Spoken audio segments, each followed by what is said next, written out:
Dear children, welcome once again to our story session. Learning to read a story and appreciating it is an art. If you want to learn a language, it is very essential that you develop all the four skills of a language. And the four basic skills of any language are listening, speaking, reading, and writing.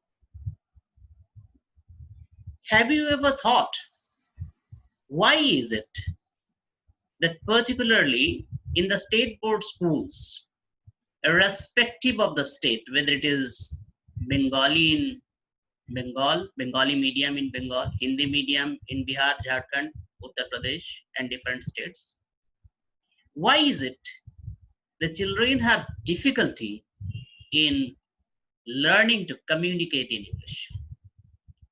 The basic reason is that their exposure to this language is bare minimum. If a child is born to a Bengali family and the child is brought up by a Punjabi family, which language the child will pick up? You all know it's Punjabi. Why? Because the child will be exposed to Punjabi language. There will be people around the child who will be speaking in Punjabi. How often do you find English spoken persons around you? So how will you learn? So it is very necessary that you listen more and more. Unfortunately, even in schools, English is taught through vernacular language, as if understanding the meaning of the stories and being able to write the answers, that's all. You are able to learn how to write the answers, you go and write it in the examination hall, and your job is done. The teacher's job is done. I'm sorry. That is definitely not the reason why we learn a language. We learn a language so that we can communicate. And stories are very important, integral part of learning language. Today we have selected a story by one of the very famous authors, Edgar Allan Poe. Poe wrote many stories, and today's story is The Telltale Heart. Now we are going to share it on screen and read it out for you. This is a wonderful story, and after I complete reading the story, then I will share with you some important aspects related to this story. The Telltale Heart. It's true. Yes. I have been ill. Very ill. But why do you say that I have lost control of my mind? Why do you say that I am mad? Can you not see that I have full control of my mind? Is it not clear that I am not mad? Indeed, the illness only made my mind, my feelings, my senses stronger, more powerful. My sense of hearing especially became more powerful. I could hear sounds I had never heard before. I heard sounds from heaven and I heard sounds from hell. Listen, listen, and I'll tell you how it happened. You will see, you will hear how healthy my mind is. It is impossible to say how the idea first entered my head. There was no reason for what I did. I did not hate the old man. I even loved him. He had never hurt me. I did not want his money. I think it was his eye. His eye was like the eye of a vulture. The eye of one of those terrible birds that watch and wait while an animal dies, and then fall upon the dead body and pull it to pieces to eat it. When the old man looked at me with his vulture eye, a cold feeling went up and down my back. Even my blood became cold. And so finally, I decided I had to kill the old man and close that eye forever. So you think that I am mad? A madman cannot plan.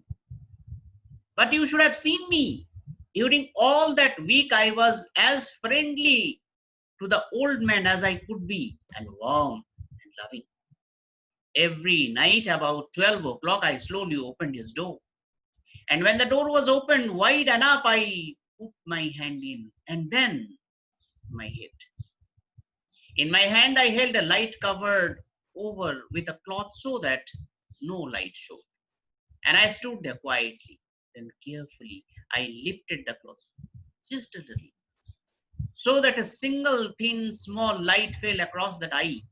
For 7 nights I did this. 7 long nights. Every night at midnight, always the eye was closed. So it was impossible for me to do the work, for it was not the old man I felt I had to kill. It was the eye, his evil eye. And every morning I went to his room, and with a warm, friendly voice, I asked him how he had slept. He could not guess that every night, just at 12, I looked in at him as he slept. The 8th night, I was more than usually careful as I opened the door. The hands of a clock moved more quickly than did my hand. Never before had I felt so strongly my own power. I was now sure of success. The old man was lying there, not dreaming that I was at his door. Suddenly, he moved in his bed.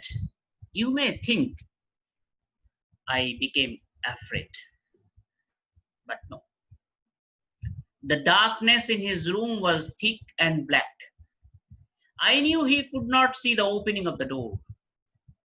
I continued to push the door slowly, softly. I put in my head. I put in my hand with the covered light. Suddenly, the old man sat straight up in the bed and cried, "Who is there?" I stood quite still. For a whole hour, I did not move.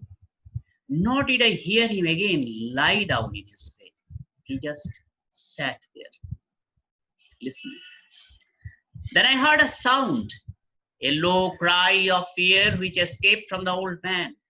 Now I knew that he was sitting up in his bed, filled with fear. I knew that he knew that I was there. He did not see me there.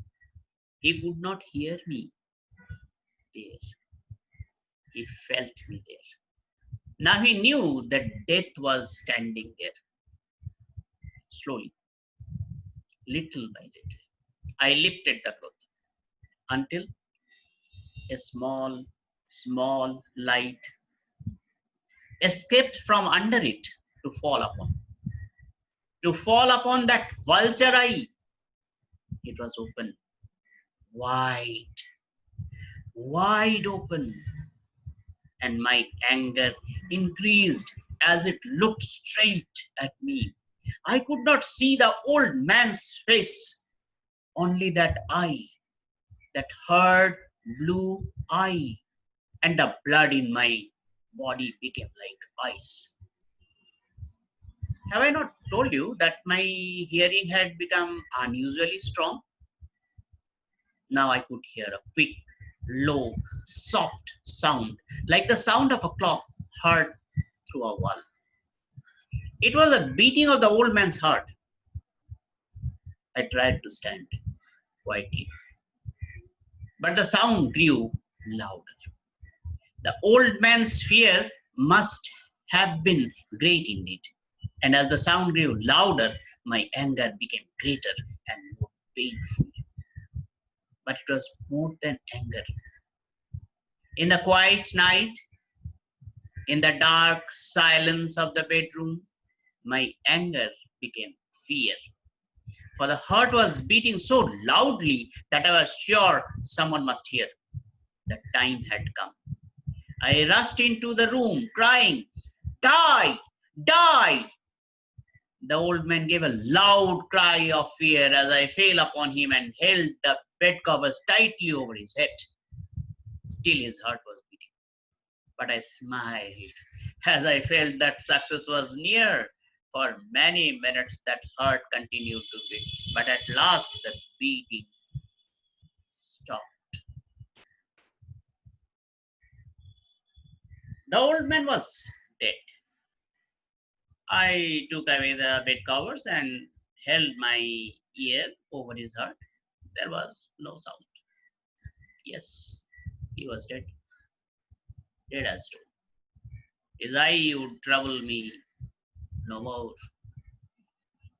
So I am mad, you say? Mad? You should have seen how careful I was to put the body where no one could find it. First I cut off the head, then the arms and the legs. I was careful not to let a single drop of blood fall on the floor. I pulled up three of the boards that formed the floor and put the pieces of the body there. Then I put the boards down again carefully, so carefully that no human eye could see that they had been moved. As I finished this work, I heard that someone was at the door. It was now 4 o'clock in the morning, but still dark. I had no fear. However, as I went down to open the door, three men were at the door, three officers of the police. One of the neighbors had heard the old man's cry and had called the police. These three had come to ask questions to search the house. I asked the policeman to come in. The cry, I said, was my own in a dream.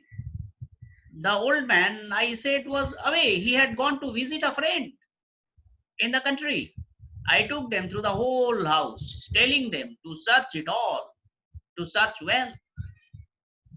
I led them finally into the old man's bedroom. As if playing a game with them, I asked them to sit down and talk for a while. My easy, quiet manner made the policeman believe my story. So they sat talking with me in a friendly way. But although I answered them in the same way, I soon wished that they would go. My head hurt, and there was a strange sound in my ears. I talked more, faster. The sound became clearer, and still they sat and talked. Suddenly, I knew that the sound was not in my ears. It was not just inside my head. At that moment, I must have become quite white. I talked still faster and louder, and the sound too became louder. It was a quick, low, soft sound, like the sound of a clock heard through a wall, a sound I knew well. Louder it became, and louder. Why did the man not go? Louder, louder. I stood up and walked quickly around the room. I pushed my chair across the floor to make more noise, to cover that terrible sound. I talked even louder, and still the man sat and talked and smiled. Was it possible that they could not hear? No, they heard. I was certain of it. They knew. Now it was they who were playing a game with me. I was suffering more than I could bear from their smiles and from that sound, louder, louder, louder. Suddenly, I could bear it no longer. I pointed at the boards and cried, "Yes, yes, I killed him. Pull up the boards and you shall see. I killed him. But why does his heart not stop beating? Why does it not stop?"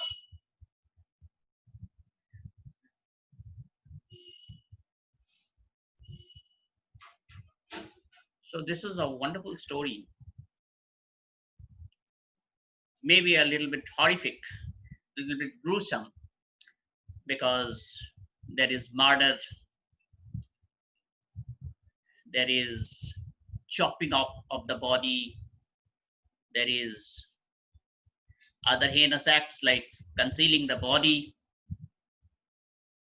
But there are some pertinent questions which will come when you read this story.